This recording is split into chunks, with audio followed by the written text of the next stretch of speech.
Is it me, or Sony be making their lead female protagonist look masculine as hell? Barely no curves or rough, non-feminine features, unlike the average woman. Like Cough Cough, The Last of Us 2's Ellie, etc. Just saying, hashtag my 2 cents, pick from the game on the left, fan made on the right.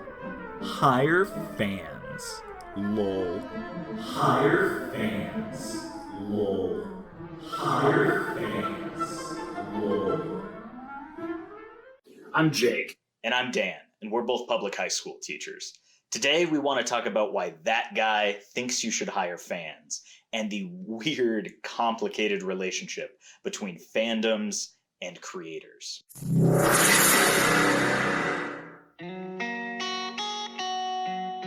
The earliest fandoms that you could probably identify as such are Joyceans, who were and are big fans of James Joyce and his novel Ulysses, which I think is pretty great, and Dan thinks is terrible.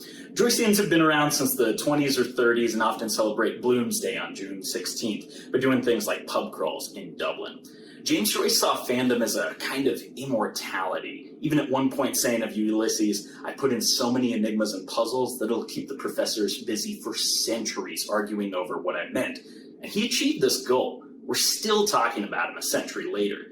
Maybe even older than that are train enthusiasts. But the first fandoms that resemble how we think about that idea today really came about in the 1960s. Star Trek and the Beatles had fandoms that are pretty close to how they look today. Star Trek fans, known as Trekkies, started the first fan magazines and fan conventions.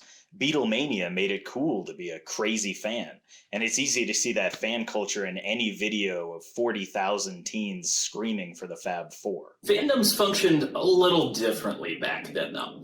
Talking to old sci-fi junkies, we've heard stories about being glued to the TV and skipping any event that was scheduled for that night of a new Trek or Twilight Zone episode. It was an experience marked by taking anything you can get and hoping for more.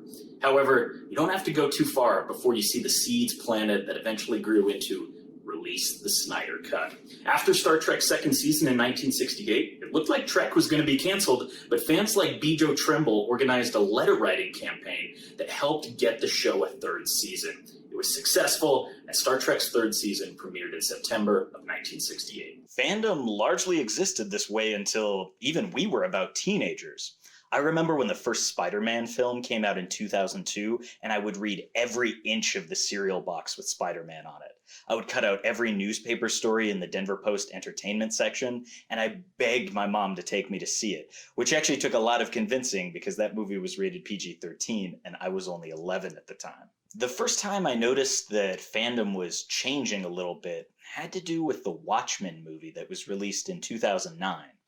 I had just read the comic and loved it, as all nerdy 18-year-old boys do, and I was super excited for the movie. Little did I know. And I noticed an emerging difference that I couldn't quite put my finger on at the time. I had friends who engaged with Watchmen in a totally different way than I did. They went on forums and internet chat rooms, remember those? And they drew chibi cute versions of the fascist maniac character Rorschach, or made jokes about Dr. Manhattan's man panties. And these were far more common than actually talking about the book or the movie. It was a new kind of way to interact with media, and the internet has changed things. Forever. Or at least, it's made them a lot more complicated. As internet forums made connecting with other fans easier than ever, and then social media platforms like Reddit made that connection not just easier, but constant, being a fan became more than just an action. It became an identity. If you watch some of our favorite YouTubers like Sarah Zed and Jenny Nicholson, who talk a lot about fandoms in their videos, you'll see things like fan fiction and shipping that are extremely common. Fandoms now have a galaxy of works, both from fans and the original creators to interact with, like in-jokes, drama, fan theories, and media properties that spark them. Often it's just one aspect of a fandom. So actually, we didn't tell the entire story about Star Trek yet. Spoilers for a movie that came out in 1982, but when Spock's death at the end of Wrath of Khan was shown to test screening audiences, they hated it. Fans were incensed. Once again, they wrote letters to the production company, they placed ads in trade journals, and they begged the creators not to kill off who is pretty much the best character in the original series. Leonard Nimoy was even sent death threats, and the ending was changed slightly. But it wasn't actually because of the fans. It was actually because Leonard Nimoy had such a good time filming Star Trek II that he wanted to leave the door open for Spock to return in future films. So really, the difference is the internet. Fans have apparently always had the ability of great cooperation and great outrage, but the internet has allowed them to petition creators directly. It has magnified everything. So let's see a more recent example of fans at work with the help of the web. One of the most scrutinized, analyzed, and honestly ridiculed fan bases would be that of the TV show My Little Pony, Friendship is Magic, mostly because it found a rabid fan base and not exactly where they were looking to find it. The toy line's been popular since the 1980s, but when the television show debuted in 2010, the showrunners were met with a huge surprise. The male 18 to 35 demographic was absolutely captivated. So much so that you can join in a little game I play with my students. Wikipedia pages that actually exist. My Little Pony Friendship is Magic Fandom. The creators behind the show could never have predicted the reaction from an older fan base, but it helped push My Little Pony from a toy line with a licensed cartoon into a full-on lifestyle brand. This older male audience was christened bronies, a combination of bro and ponies. And while I'm sure this community creates a positive experience for those involved, it has certainly been the ground for a lot of bizarre cultural phenomena. The reason why My Little Pony plays such a prominent role in this story is not actually because of the unintended fan base or the fact that they'd scored such a hit. It was an animation error, of all things, that set us down this path. If we're talking about My Little Pony seriously, I guess we can talk about 4chan seriously. Following the release of the pilot episode of Friendship is Magic, the Comics and Cartoons board on 4chan CO took note of one of the ponies in the background of the show with crossed eyes, and they gave her a name, Derpy Hooves. According to the creators, the eyes were entirely an animation error, and this background character was pretty nameless and wasn't really meant to be seen again. But the audience loved her, and the name spread to common usage, at least online. Fans created drawings, and comics, and lore about this nameless, accidental background pony. Fans would dress in gray and eat muffins, just like Derpy Hooves. The creators of the show, as well as Hasbro, saw this happening online. Creator Lauren Faust originally had an idea for a similar character named Ditsy Doo, but then she changed it. The show used Derpy Hooves in subsequent episodes, and this fan creation was adopted as canon. The writers were happy for the engagement, and the fans were rewarded for their interest in the show. Ever since fans got their way in this instance, it has become increasingly more common for an online fandom to try to influence the direction or writing of a work of art. And honestly, it rarely works out. Artists might engage with their fans for a number of reasons, like drumming up online buzz or creating a community, but it's become something kind of different than that. And if you ask us, this quid pro quo that seems to exist between creator and consumer has led to some really bad decision making. A creator who anticipates reaction from the audience can create incredibly nuanced and thoughtful art. Bo Burnham's recent Netflix special Inside is a terrific example of this. In his song Problematic, he simultaneously addresses issues with his previous comedy that includes humor that hasn't aged particularly well in a very short amount of time. He asks whether or not he should or will be canceled. He discusses his own growth as a person through discussion of his past as a comedian, and he makes us laugh the entire time. It's smart, it's delicate, and it works. Unfortunately, success in this endeavor seems to be the exception and not the rule. That brings us to Star Wars. Almost everyone's familiar with Star Wars enough to know that between 1999 and 2005, when the prequel films were being released, a lot of fans hated them. First of all, because they weren't very good. I don't like sand. But it's clear that moviegoers felt they were too different from the original trilogy. They didn't feel like Star Wars. And Disney noticed. Disney bought Lucasfilm in 2012 and began working on the sequel trilogy, which released episodes 7, 8, and 9 starting in 2015. The first film, The Force Awakens, seems to exist entirely to tell us, hey, you guys like Star Wars, we know you didn't like that other thing, so here's more of that first thing you liked. For that reason, The Force Awakens is a pretty middling Star Wars film in our opinion. In terms of characters, story beats, and tone, it's basically just A New Hope again. It's the most recent Hope. And that's not to say it's a bad movie, but it just felt like we'd seen it 100 times while sitting in the theater on opening night. It seems less like J.J. Abrams had a really good story that he wanted to tell in the Star Wars universe, and more like he had been talked into giving a big scoop of cinematic comfort food. Force Awakens felt designed entirely around fan reactions. But the discourse around the sequel trilogy hardly even begins there. The Last Jedi is completely loathed by a section of fans because it did not go the way they wanted it to. This is not going to go the way you think. Seriously, there are very active fan communities dedicated just to how much they hate this film. It's 4 years old already, and people post on it every single day. In fact, I'm kind of hoping none of those people ever see this video because of how hostile they've been on the internet. There are YouTube channels that put out like 4 videos a day about how evil Lucasfilm producer Kathleen Kennedy is and how she doesn't know anything about movies. The same Kathleen Kennedy who, by the way, has been nominated for 9 Oscars. They sent death threats to actress Kelly Marie Tran and bullied her off of social media.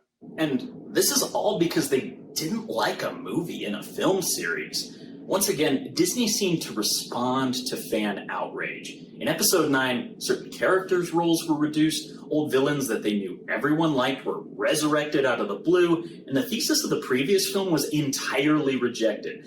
Seriously, if The Last Jedi was about how family history doesn't matter and anyone can rise up to become a hero, which, fight me, it absolutely is about that, then Rise of Skywalker just 180'd and said, no, actually most of what matters is who your ancestors are, and big stories only happen to important people. But come on, you knew we were going to talk about the Snyder Cut.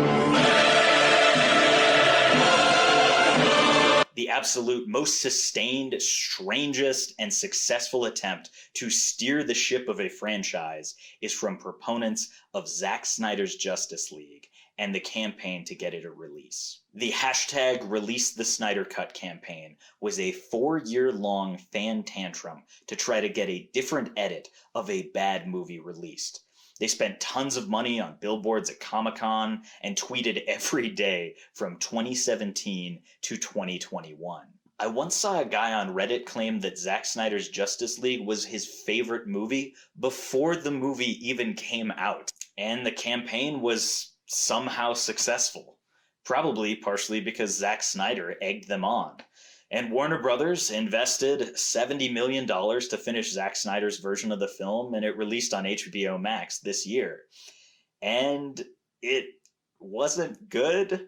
I would argue that it's even a little bit worse than the theatrical cut from 2017. It's impossible to please every audience. In early trailers, Sonic the Hedgehog's visuals were so laughably panned that the studio backed up and started again. And as the movie was released, Twitter was abuzz with a similar hashtag to Snyder's, Release the Ugly Sonic Cut, the version of the film that they reacted so strongly against that the film spent millions of dollars trying to please them. You cannot win. We see similar conversations happening with the Marvel Cinematic Universe with every new release. Particularly Captain Marvel was the subject of a lot of ire.